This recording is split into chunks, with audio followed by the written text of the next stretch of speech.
All right, everyone, we're going to get started. I'd like to welcome you all to Catskill High School, to our new auditorium. I don't know if you have not been here at all recently, but it has been redone. Welcome, it smells like Foot Locker. We're thrilled to have you. My name is Junaid Shah. I am the high school principal here. I apologize for my attire. It's homecoming week, and if you know me, yesterday I was in a fluorescent neon orange suit for Twin Day with my assistant principal for school colors. So we usually are a little bit more dressed, but again, tomorrow is our homecoming parade, and we have games all day, so we are just here to add to the festivities. So before we begin, I want to thank Dr. Cook, who is in here in the audience. He'll be speaking to you later, for allowing us to have this presentation. Ms. Wendy Castellino, one of our teachers here at the high school, who has gone through the depths of the earth to get Officer Norman here for the past couple of years. Officer Norman is a police officer from Little Rock, Arkansas, who is very inspirational, with millions and millions of followers online. We saw him today at Stewart's with our kids. We saw him outside of the front entrance of our high school, meeting friends, meeting Dr. Cook. So we are thrilled to have you, and welcome, Officer Tommy Norman.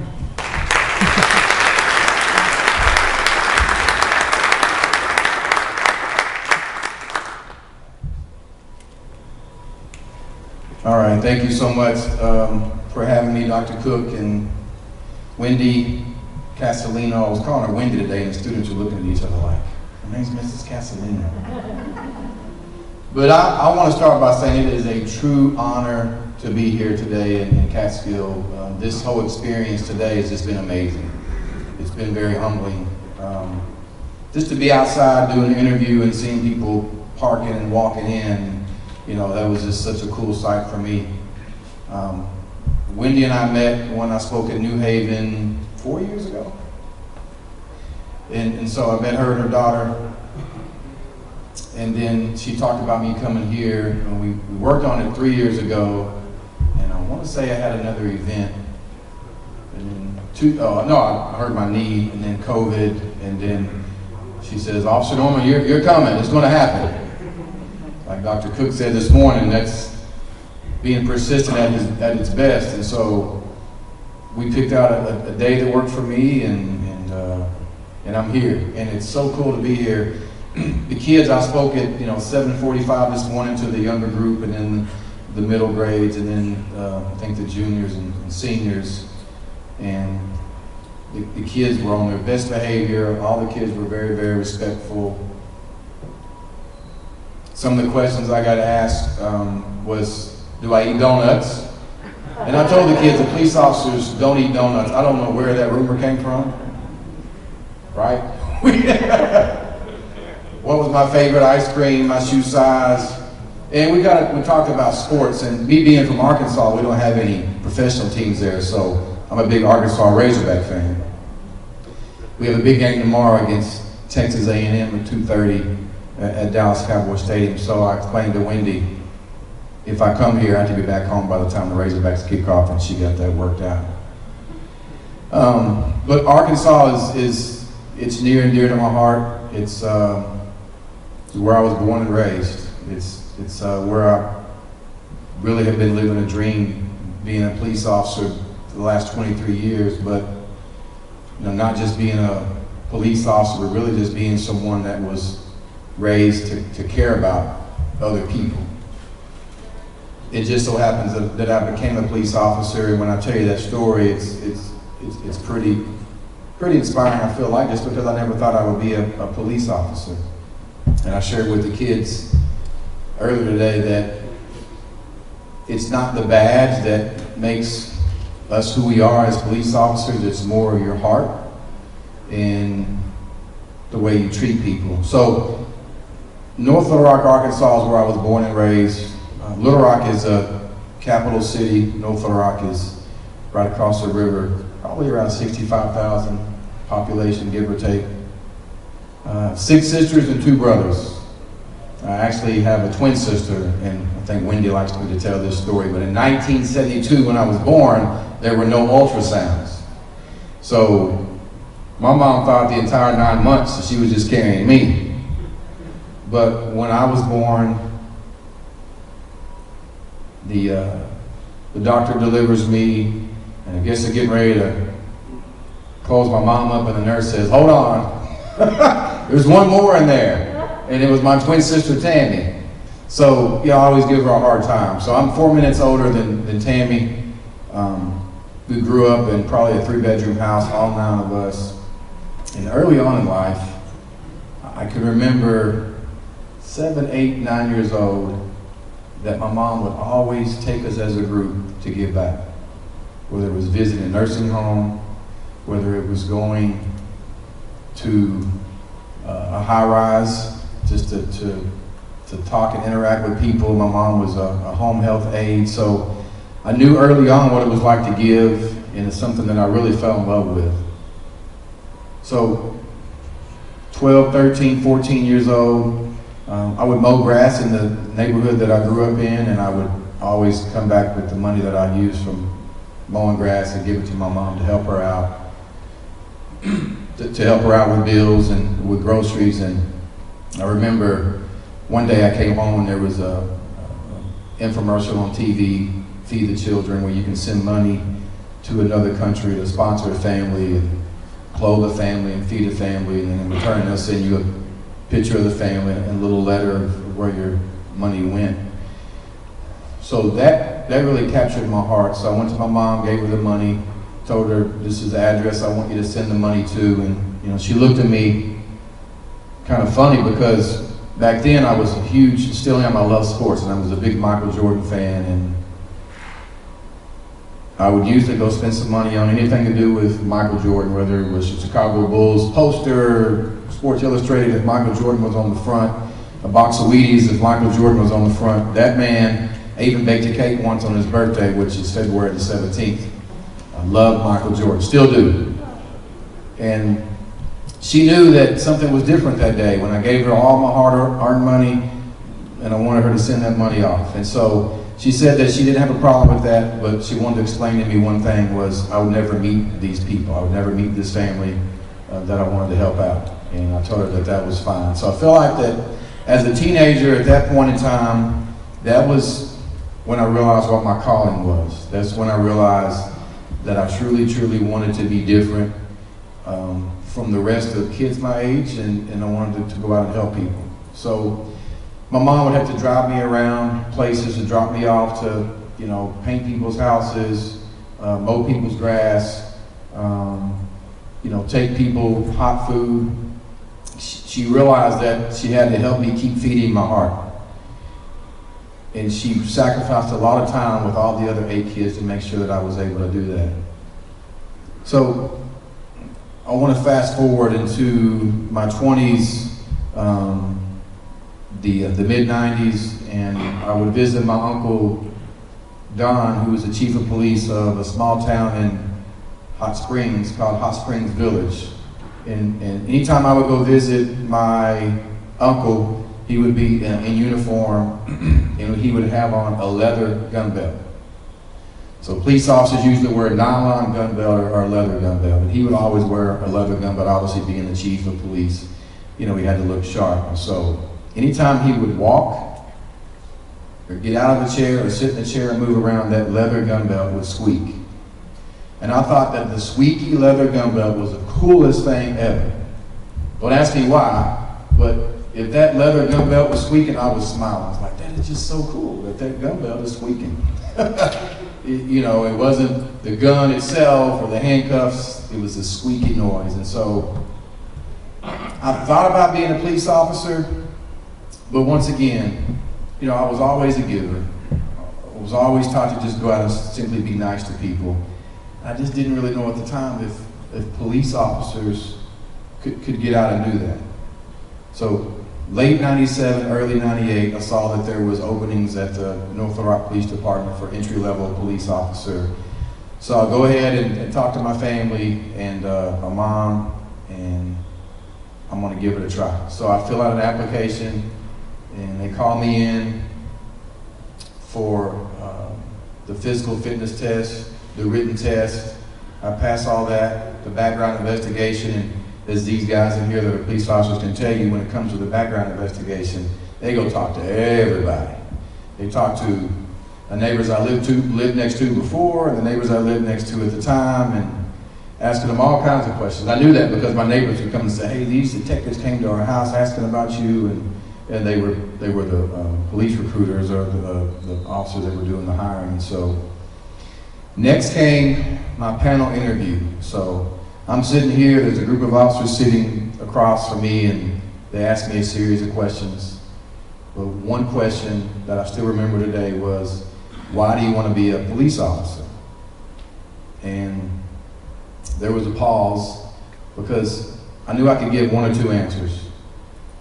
The answer that I wanted to give was, I want to get out and talk to people, walk the streets, meet people, care about people, and then ultimately be able to become part of the family of the community. But honestly, not knowing how that answer would be received, I told them, I want to go out and pull people over, take people to jail, write people tickets, because I thought if I gave that answer, you know, once again, I didn't know really what they were looking for. But that answer was tucked away in my heart, and I didn't deliver that answer, but I gave them that answer. You know, they do a few weeks later, I take a polygraph test and everything else that it takes to become a police officer, and they hired me. I went to the police academy in Camden, Arkansas. It was a 12-week academy. But I remember before I got hired and before I would, you know, I remember I went to Nolan Richardson's basketball camp in Fayetteville, Arkansas when he coached the Razorbacks back in the early 90s, and I got homesick. I just did not like being away from home. And I remember my dad gave me this calling card or a credit card to call home, and I maxed that card out.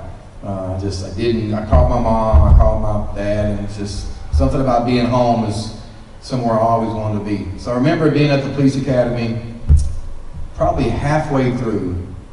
At the time, my son was 5 and my daughter was 3, and I was married to their mom, and I just got homesick. And at the middle of the night, I packed everything up and I left and was driving home, probably an hour into the drive, and I called my mom and let my mom know that it's not going to work out. I want to be home, and I'll find something else to do, a job that's not going to require me to travel. So she says, stop right there. You know, when your mom tells you to stop, and she raises her voice, and she called me by my birth certificate name, which is Thomas. So I pulled over at a gas station parking lot, and you know, she says, son, first of all, you talked about being a police officer for weeks is something that you really want to do.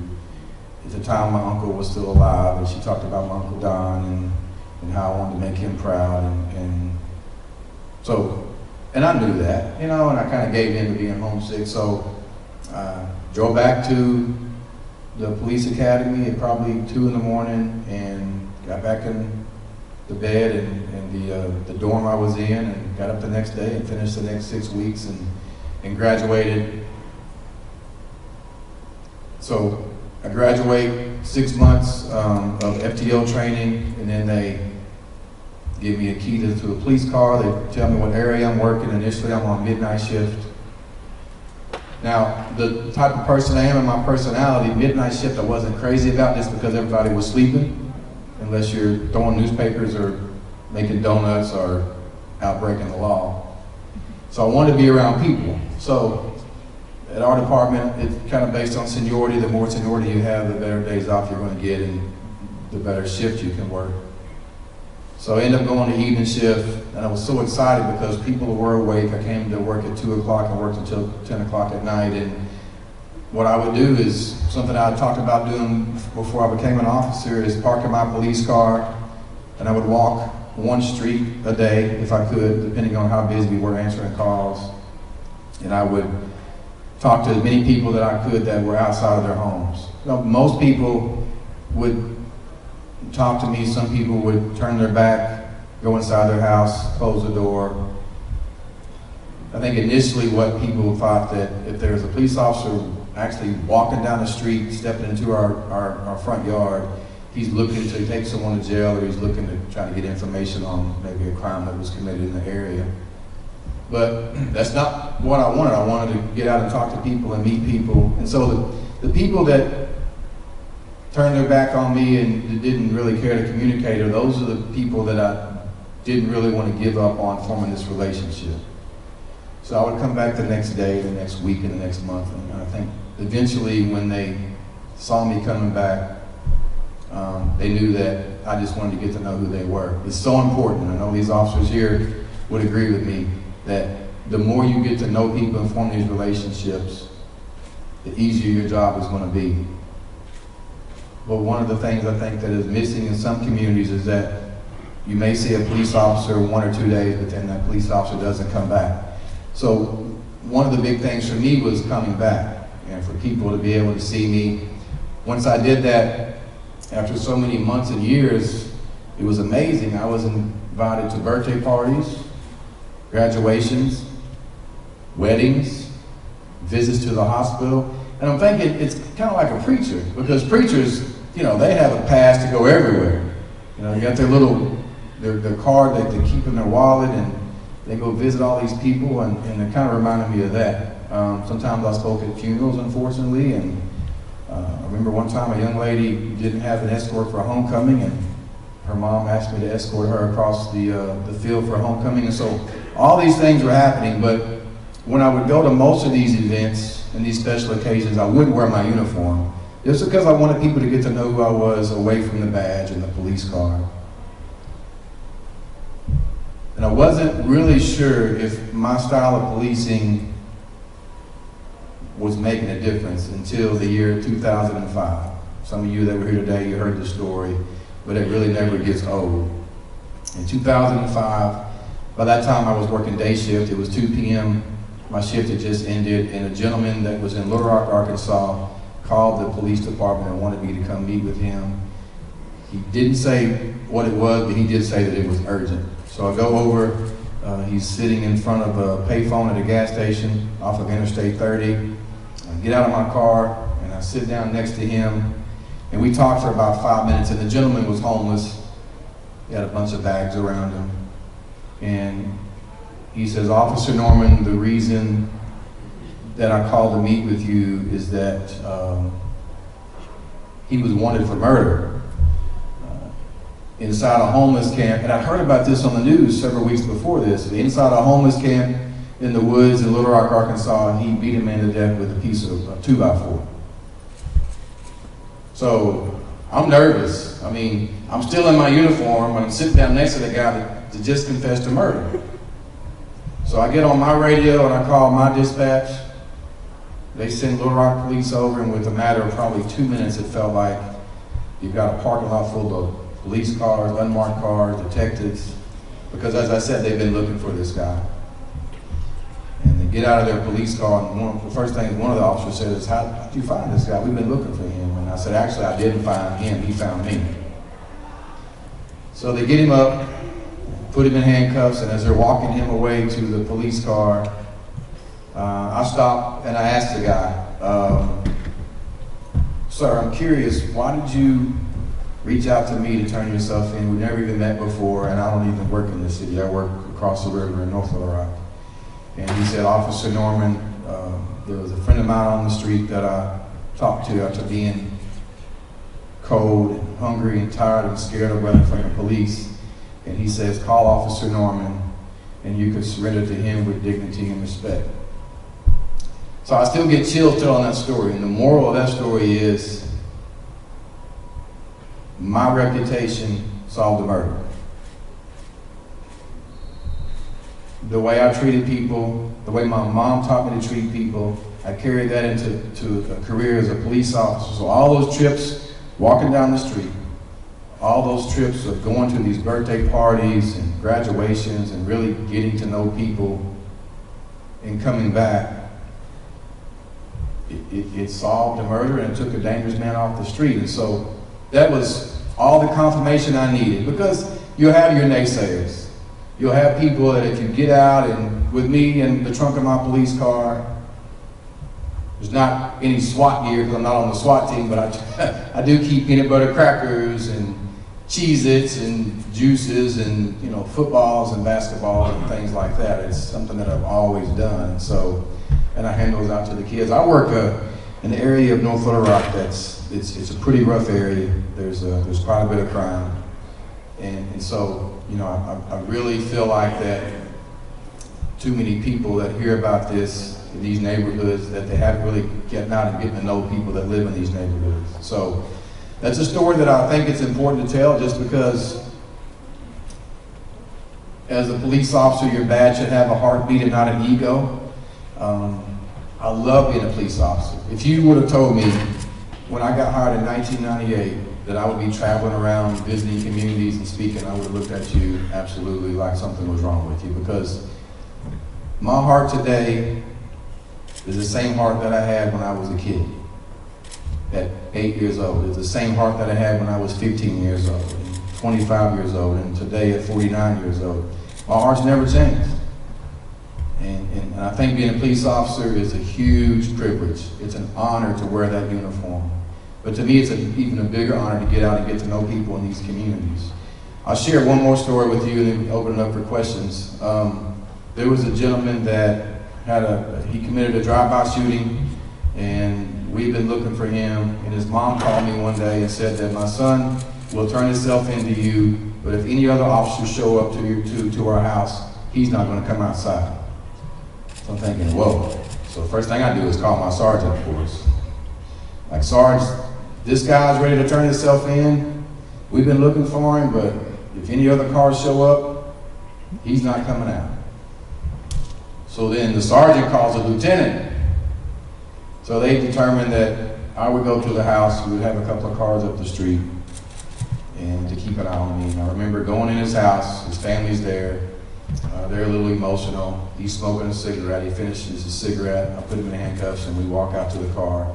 And on the way to jail, I asked him, just like to ask the homeless man in 2005, why did you finally decide to give up and turn yourself in? And he admitted that he wasn't a fan of police officers just because he had broken the law almost his entire life, but he remembered that when he would see me patrolling the neighborhoods, I would stop in front of his house and hang out with his siblings and kind of spend time with them, and that's one of the things that crossed his mind when he decided to go ahead and turn himself in. So with all that being said, being nice to people is not difficult. Doesn't cost any money. That's been the motto of my life forever. You know, I can go to sleep at night and wake up in the morning thinking of ways that I want to give back. I know I can retire probably in about 5 years as being a police officer, but I know when I do retire, I want to do something to give back and be around people. I tell people I could be the Walmart door greeter. Right, Wendy? Just work with people. And that's been my life, and being a police officer my entire career. I never want a test to be promoted, only because I love working in the streets. I love being in the neighborhood, that I know that if I ever took on a position of a supervisor, it would take me away from what I really love to do. So my days off are Friday and Saturday. Typically on Fridays, I try to still get out in the community and spend time and take. I know, sir, that you follow me, so you know who Davey is and Jerome is and the All-Star Crew and Uncle Kenny Wayne and Lois. I want to share a few of those people with you. Davey is 38 years old. He was born with meningitis and it took his speech. And I met Davey one day. He rides his bike all over No Footer Rides. So one day I was out patrolling. He was riding his bike and I got out and talked to him. I didn't know at the time that he couldn't talk, but in his wallet he had his mom's phone number and a couple of little flashcards that said he couldn't talk and ways to communicate. We became really close friends, so much so that he'll ride his bike to my house probably 3 or 4 times a week. And he writes on sheets of paper, the front and the back, but try to write his name, Davey. Doesn't actually come out that way, but he delivers me stacks of these papers that he has written on that I think is the coolest thing. And I don't know if you have social media. If you do have social media, follow me. I'm on Facebook and Instagram. But these are just, there's a Davey in Catskill, there's an All-Star Crew in Catskill, there's these people that I'm talking about, they're in every community across the United States, but you have to get out and get to know these people and find these people. You look at the All-Star Crew, Aaron, Larry, Arthur Lee, and Tina, they're all siblings, and they're all born with really don't know what their diagnosis is, but the best way I can say is that they're special needs. But they view a trip to McDonald's like you and I would get prepared to go to Disney World. I can tell their brother Kane, who's their caretaker, I'll be there at 4 o'clock to take the All-Star crew to McDonald's, and when I round the corner, they are on that front porch waiting, and they sprint to my truck. I'm able to take them to the guys to get their haircuts, and the sister Tina to go to the beauty shop. Anthony is probably the newest member of the community that I've been able to share, and Anthony is missing one arm, and he's got maybe a quarter of another arm with 2 fingers, and he likes to sing. Sometimes he makes up his own words to songs, but I call it Anthony's remix. But then you got Lois. So Lois is in her mid-70s. She's a black woman, and she thinks that we're dating, but she calls me Tony. My name is Tommy. Let me tell you how I met Lois. I haven't told this story all day. So there's a senior citizen center in North Little Rock that Lois would visit, and that was one of the stops I would make because it's in my patrol area. So I went in one day, and Lois is sitting at a table with 5 other chairs, but she has pushed all these chairs away from the table where no one can sit with her. And she loves crossword puzzles. So I sit down next to her and ask her how she's doing and how her day's going, but she'll never actually verbally answer. She'll just shake her head yes or no. So I give her my business card, and nice to meet you, ma'am. If I can ever do anything, let me know. 2 weeks later, I come back to the same senior citizen center, and I walk in the front door, and people are patting me on my back. Officer Norman, congratulations. This couldn't happen to a better guy. And I ask them what they're talking about, and they say, Lois says y'all are dating. And Lois is mean and she's grouchy. And she's called me, I know, 8 or 9 times. And the last time she called me, I answered on the way to dinner. And she says, Tony. I said, yes, Lois. She's like, I'm sorry about what happened. I want to take you back. I didn't even know we'd even broke up. So Lois, Davey, the All-Star crew, Jerome. I don't know if you saw the video I posted of Jerome 2 days ago. I told Jerome I was coming to Catskill, New York to speak. And he says, he calls me Norman. He says, Norman, you're coming all the way to New York just to say a few words? He said, why don't you email them? So it's just all these people back home that I became really, really close to, and we're all family. Now, I think sometimes people probably forget that I'm even a police officer just because I've worked so hard throughout the years of really trying to be there for people that I think society's forgotten about. The Davies and the Jeromes and the All-Star crews and, you know, Anthony. I can only imagine with Anthony before, you know, because he doesn't drive, he walks everywhere he goes. How many people would pass Anthony without stopping and checking on him? And it goes for a lot of other people, but that's pretty much my story. It's a pretty simple story of really caring about people and being there for people. And it's something that I'm thankful to be a part of and really thankful to be here today in Catskill. Yes? Oh, yes, so I left here, went to the pep rally on the new football field, which is amazing. And I go to Stewart's, and I've been trying to watch what I eat, but this is not the city to come to watch what you eat. I've eaten bad today. So I go to Stewart's with Officer Darren Derby from Pittsfield, Mass. He was here earlier. I get a hot fudge sundae with vanilla ice cream, and school had let out, and there were probably 30 kids inside Stewart's. I actually saw Dr. Cook walk by, and it was just like a big party. And I looked back at the lady that worked behind the counter, and she's just looking like, what's going on inside this store? But it was cool. These kids, we become friends instantly, and who knows if I ever even see them again. But the fact that we met, and it's just been wonderful. And we hung out for almost an hour there. The kids ended up leaving. Yeah, and then outside Tommy Gordon, Where? Oh yeah. One of the students was outside the restaurant we had at dinner, and I walked out, and she's like, "That's that guy." But I spoke to her today at the school, so But I love it. I mean, I've traveled. I remember I never traveled outside of North Little Rock, Arkansas to speak until around 2014, 2015. I got asked to speak at the University of Arkansas at Fayetteville. And man, I'm telling you, your heart will take you places that you never thought you could go. And I mean, when I speak, there's never anything on paper. It's just always deliver my message from the heart. And I've been all over. I've literally been from Orlando to Ferguson to Long Beach to Los Angeles. And when people call me and ask me to visit communities and speak, I don't know. You know, and I was telling the guy last night at the Atlanta airport before I flew in here, you know, and it just comes to a point where you don't even try to explain what happens.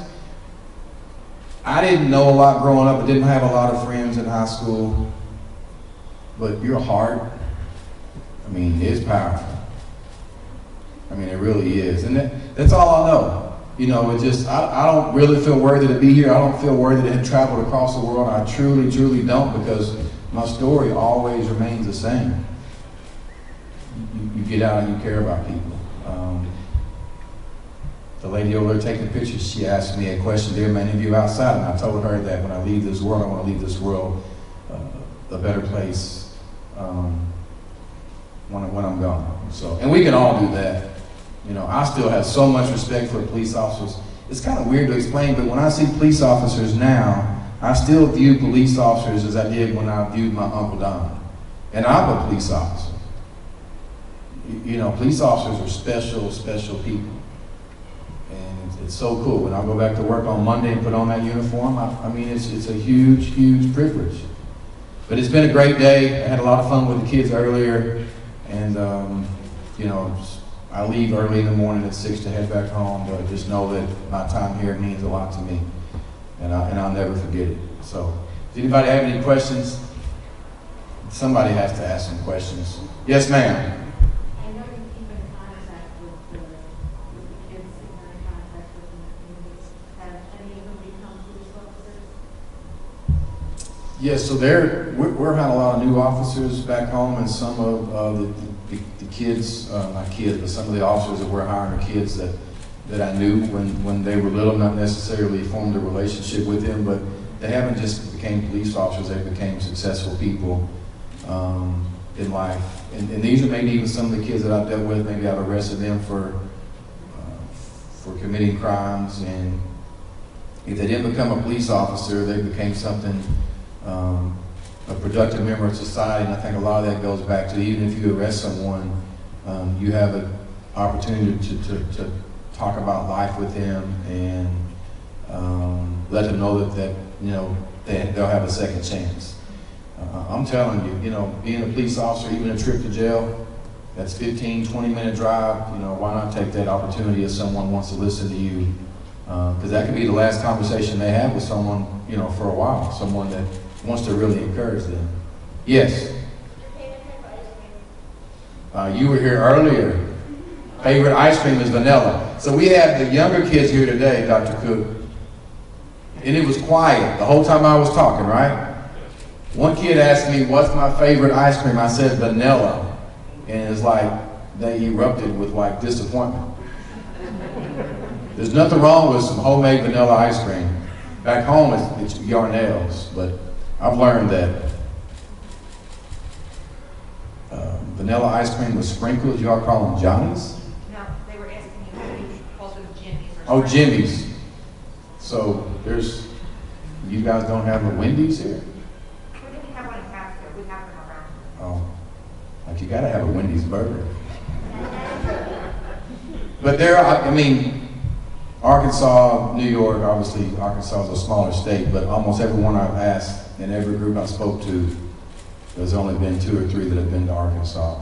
And I traveled through an airport one time, went to the TSA, and I showed the guy my driver's license, which says Arkansas. He says, how's the football team in Arkansas? I was like, I don't know, I'm from Arkansas. I think Arkansas is undefeated. Have Yes. you gotten other officers in your department to follow your lead as far as community police goes?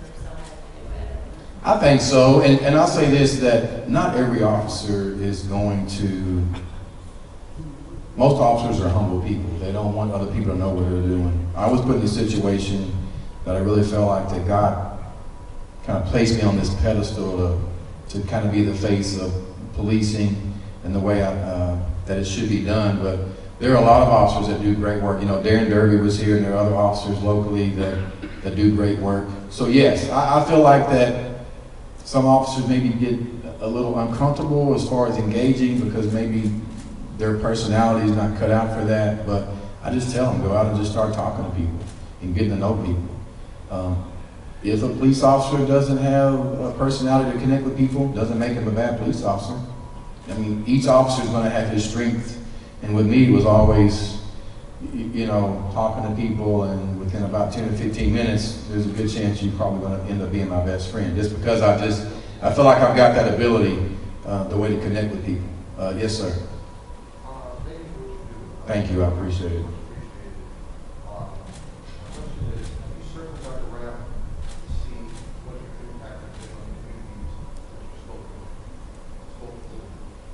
I know that with Darren Derby that was here, he says that I'm the reason that he started, you know, getting out and getting to talk to people, and he kind of started utilizing social media. Long Beach, California, there's a police officer there, Jason Lehman. He actually came to Arkansas and rode with me, and then I went out to Long Beach and rode with him. A lot through social media, I'm able to see these places that I've visited.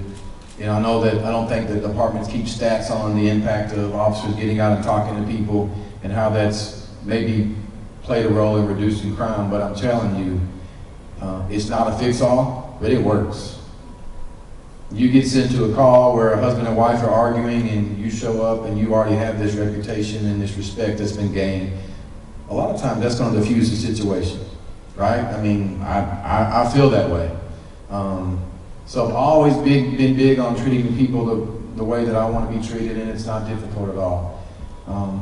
There was a question asked earlier, is me being kind to everyone and having compassion, has anybody ever questioned that, or has it ever put me in a dilemma at work? Even yesterday, I arrested a guy at a motel because he had order of protection against him, and his wife was a protected person, and he was in the motel room. So I run his name, he's got an active order of protection. I have to arrest him for that, and halfway to jail, he says, "Officer Norman, just drop me off on the corner. I won't say nothing." "No, sir. No, I need my job." "Well, I thought you were nice. I thought you were the cool cop." I feel like I am a cool police, I am a nice officer, but I'm not dropping you off on the corner. You're going straight to jail. That happened more when I first started becoming involved in the community. But I feel like now, after 23 years, people know you have a job you have to do, and they're going to respect that. Every now and then, they'll throw that in your face. "Well, I see you on social media, and you're helping people. You know, you can't help me out." And it's, you know, no, I'm going to do my job. That's going to come first. So, but I think that with social media, a lot of people, a lot of departments are showing more of what they're doing in the community, and social media is just, it's a great way to do that. Any more questions? Did you ever get jealous of Lois? So Lois and Rosa I never met, and Lois has already told me she doesn't care if I'm married. So we break up every week. Yeah. You know, obviously anyone who's watched your videos, it's rather obviously what you practice in the police. There are times though, like when you're maybe told to a domestic dispute, you ever have a hard time flipping that switch and becoming, you know, that officer where you actually have to restrain somebody? It seems like you're more into helping people out rather than wrestling on the ground with it. Although I'm sure you're capable of. That's a good question, and I don't. And it's something that whenever I go on a call, I'm usually pretty even keeled, but there are times that you have to, as you said, turn that switch on, and I have no problem with that at all. On the flip side of that is the officers I work with, they always give me a hard time. "Wow, did you just raise your voice?" You know, sometimes you have to do that. Or if I take that yesterday when I arrested a guy and took him to jail in intake, they're like, "Officer Norman's at the jail with someone?" I mean, but it happens. But no, surprisingly enough, I don't have a problem with that at all. You know, I think the way you treat people and the more you're involved in the community, I really think that people don't want to disappoint you as not just a police officer, but they don't want to disappoint you as a friend.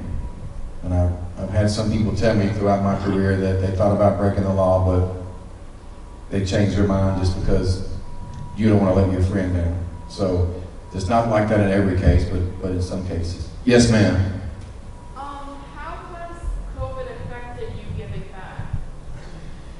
Well, it stopped me from traveling because before 2020, I was traveling a lot from like 2015 to 2019. Every other week I was traveling, and then with COVID it stopped. A lot of times I would just drive by people's houses and just kind of stop and from a distance. Or Jerome lives at a high rise on like the 5th floor, and Jerome would come out on his balcony, and before Carol passed away, and even Mr. George, yeah, I would play it safe. I think it affected some people like the All-Star crew because, you know, I would go to their house a lot. We would walk down the street to the Dollar General store, and you know, a lot of those relationships that I worked hard to form had to kind of take a pause on some of those. And I really feel like it affected some, especially the All-Star crew, who were really used to that interaction and feeling safe when I came around. So obviously the numbers, at least in Arkansas, are down for about 2 weeks in a row now, and things seem to be getting a little bit better, at least back home. So I'm able to do more, but still use caution. Yes, sir.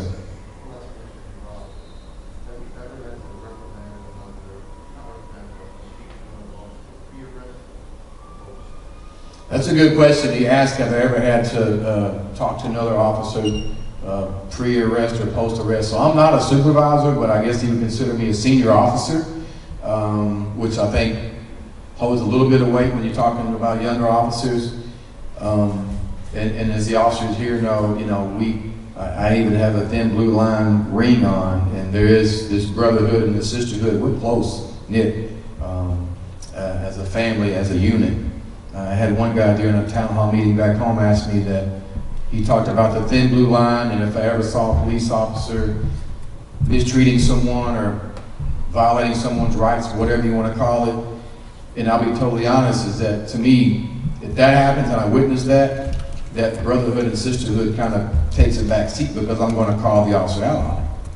Right? I mean, to me, it's the right thing to do. So that doesn't happen often with us. I know we've had probably about 200 officers, so we're not the smallest, we're not the biggest department, but 23 years, I've never really had to do that. I will say that if you have a group of younger officers and you have senior officers that these officers look up to and kind of watching how they police, I think they're going to think twice before, hold on, where are you going? Can't leave. No, I'm just joking. See, you asked me if I could turn it on, I just did, and they stopped. But yeah, I mean, at the end of the day, you do what's right, and I would definitely not have a problem with that. So, any more questions?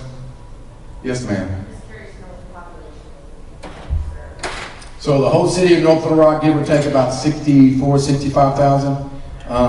But where I work is considered downtown North Little Rock.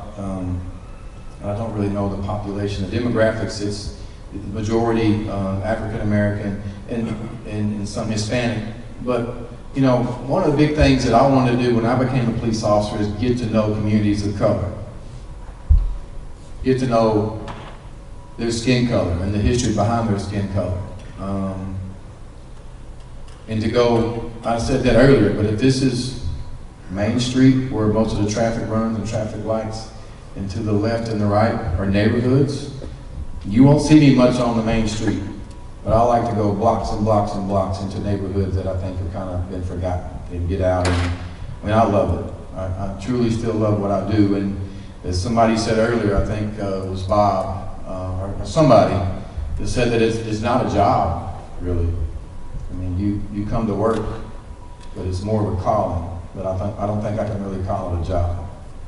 It's something that I feel like that I was destined to do since my mom taught me how to be simply nice to people. Any more questions? How many here follow me on social media?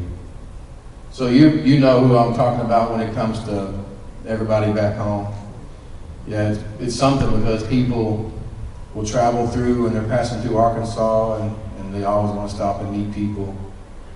I'll tell you one really cool story, then I'll wrap it up. Is, you know, you never know who's watching. But Bruno Mars came in a concert in North Little Rock probably in 2017. And a few months before Bruno Mars came in the concert, a gentleman emailed me and said that he was Bruno Mars' tour manager and that Bruno wanted to give 25 kids floor seats to his concert. And at first I'm thinking, this is someone that's playing around. Nobody would be emailing me from Bruno Mars' camp saying, hey, you know, he wants to give some kids tickets. So anyway, I asked the guy for his number. I called him. His name is Sean Hoffman. And sure enough, I Googled his name, and he's Bruno Mars' tour manager. So I picked 25 kids in the community, a couple of kids that had cancer, a couple of kids that had really been through a lot. And I'm really excited about this concert. So we go, and we get to the concert. Sean comes out, and they didn't know they were going to meet Bruno Mars. So 25 kids, and their families came, and so we go around to the VIP entrance, the backstage, and we walk in this room, and there's swag bags and a popcorn machine, and there's a couple of big bodyguards. And I see this little kid walk up with a hat on that has a Cadillac emblem on there, and it wasn't a little kid, it was Bruno Mars. He's about that tall. So he's talking to the kids, and he walks up to me, and he says, Officer Norman, and he's shaking his head. Now, I like Bruno Mars, I like his music. And he's like, Officer Norman. And I look at him and was like, no, Bruno Mars. So he hangs out with the kids. He even let one of the moms ask him, would he take his hat off where she could run her fingers through his hair, and he let her. And there was a line of moms waiting in line to run their fingers through Bruno Mars's hair. So he asked me at the time, my girlfriend Rosalind, we're now married, he says, y'all come with me. So we follow him to his dressing room, where I'm not a big drinker. He fixed her a Crown and Coke, he fixed me a Coke. He reaches on top of a table, and there's a plastic bag that said Foot Locker on there. And he says, Officer Norman, this is $10,000 in Foot Locker gift cards for you to purchase shoes for kids in your community. And if you Google Officer Norman Bruno Mars, it tells the entire story. So I'm thinking, wow, this is crazy. I do what I do because I love doing it. And I was giving back way before social media. When I started giving back, there may have been MySpace. But there wasn't anything else right now. And so for Bruno Mars to even know what we were doing back home, $10,000 in Foot Locker gift cards, and that was so much fun because I drive a Yukon. You've probably seen the videos of my Yukon. I can fit 1, 2, 3, 4, 5. I can fit 6 people in the Yukon with me driving at 7. So I would find these families that had no more than 6 people, and I would get with their family to get approval, pick them up and take them to Foot Locker until after months the $10,000 was finally spent. But I remember a couple of times it was cool. I'm in line buying the kids their shoes, and if there's a line of people back there, I'm thinking, I'll pay for theirs too, or Bruno Mars is gonna pay for theirs. So it was cool. That just goes to show that you never know. And Bruno Mars knew who Lois was. He said him and his girlfriend at the time laid in bed at night watching my videos. I'm thinking, this is just, it's crazy. Once again, it all goes back to your heart. That's all I've ever known. That's all I've ever known. And, I get kind of flabbergasted sometimes trying to explain it, but that's the best way I can explain it, is make sure you realize how powerful your heart is and how it can change the world. Did you know that story about Bruno, Wendy? Yes, I did. Did you? See, I can't get anything past Wendy. Anything else? You guys are pretty quiet over here. No questions? No? All right. Any more questions? Wendy, did I leave anything out? No, but I know we wanted to have some time for you guys to go up and talk with him afterwards, but I think Dr. Cook might want to say Oh, yes, this is the man. I need to go sit down.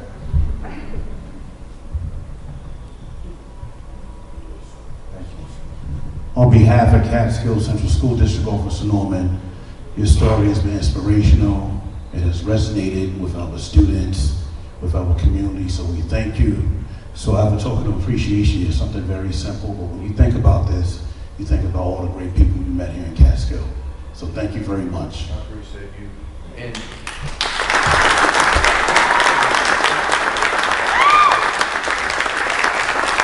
Well, it says BOE, so you're not a board member, but I can name you as an honorary board member. and real quick, Wendy, there is a shirt I've been asking about. You know which one I'm talking about? No. It's orange. It had the Nike symbol, and I said I wanted a number. Girl soccer uniform, he likes the Astros color. So my point is, Dr. Cook, is this, you still have to get the other shirt. This doesn't get you out of that. We'll find you one. Thank you so much. And thank you. Give a round of applause too to Ms. Castellino. Ms. Castellino, thank you so much for being Officer Norman here. As I said before, you've been very persistent with that. You told me this 3 years ago, and you know, first it was a delay, then it was COVID, so we finally got him here. So I just thank you for your persistence. So give her a round of applause, please. Mr. Shaw, anything else? Okay, well, we want to thank you for coming out tonight and spend some time and introduce yourselves to Officer Norman. Thank you very much. Have a good night.